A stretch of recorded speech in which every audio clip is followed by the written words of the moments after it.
first time you remember hearing about the conflict between the Soviet Union and the United States? As a small kid, probably about first grade, we'd have drills, and the drills would make us get underneath the desk for preparation of a nuclear bombing. And as we got older, we realized that really wouldn't made any difference.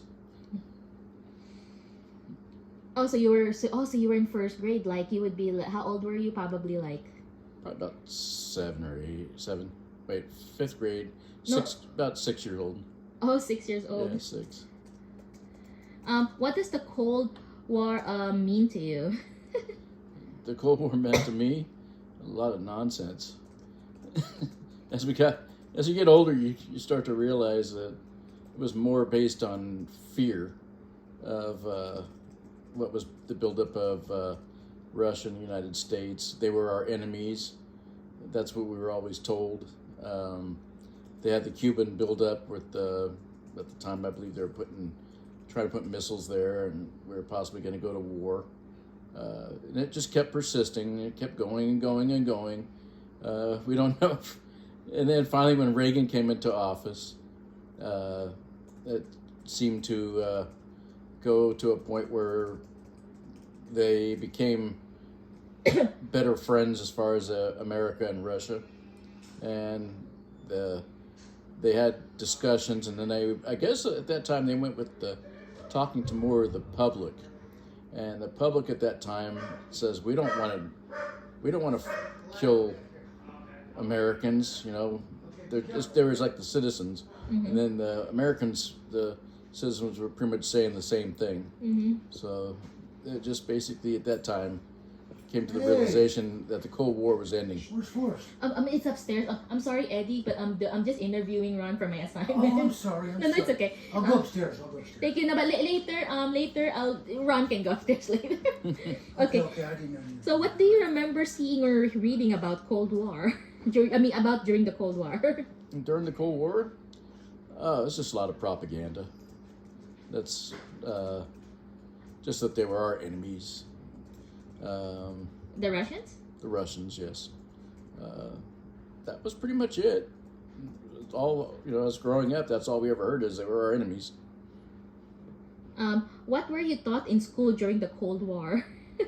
As far as in general, probably. In general, they were just our enemies. What did you know about like communism? I guess. Communism, yeah. We'd learned about communism, socialism. Communism was bad. It's still bad, and unfortunately the problem is the United States appears to be heading towards that way now, and that's the scary part. Is we're giving away our rights to a government that at some point will actually become corrupt and take advantage of its people. That's why you don't want to give away your Second Amendment rights, because those rights were given to us for the fact that if our government became corrupt and took over, that we'd have the arms to fight back and take our government back. Is the Second Amendment regarding that was regarding the guns, right? That's the guns. Okay, so what lessons should students today take away from the Cold War? Like, I guess that's saying like, what should we learn from it? What should we learn? Like us, like as far as freedom. Right now, their perception of freedom is not what we knew as younger kids. We had more freedom then, and as I've grown up over the years, all I've seen is takeaways, more and more restrictions. When I go to, it's kind of weird, I go to another country, and I just go there for the period of vacation. I actually feel more free there than I do coming home. Okay, I love this, Ron. Thank you so much. And then the very last question I'm gonna ask you: do you worry we could be moving into another Cold War because of the conflict with Russia and Ukraine? I don't know if it's going to be a Cold War. It might be just a war. I think with the way the government's turning right now, I really don't understand their planning as far as they seem to want to go and take control of Russia.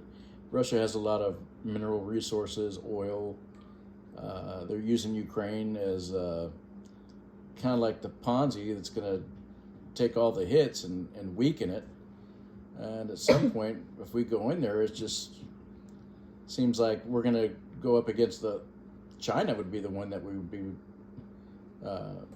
probably more fearful. They have a lot more people.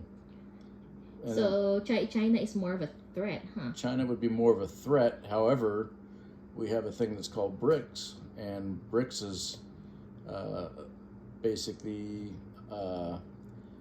it's Brazil, Russia, I believe it's Italy. Is it? I'm not sure if it's Canada and Saudi Arabia. I'm not sure on that one. But what they've done is they've actually joined together, and their economic prosperity at that point would actually destabilize the United States as far as currency strength. And if those people join together, you got 1.5 billion Chinese, and India you have, or actually it's India is the other one that India has a little over 1.5 billion. That's a lot of the population right there as far as manpower. How are we going to go up against that? I think at last thing, I think we were not even at a 500,000, or not a 500,000,000, 500,000,000 people. I think there's like 300 million 348 million, I believe.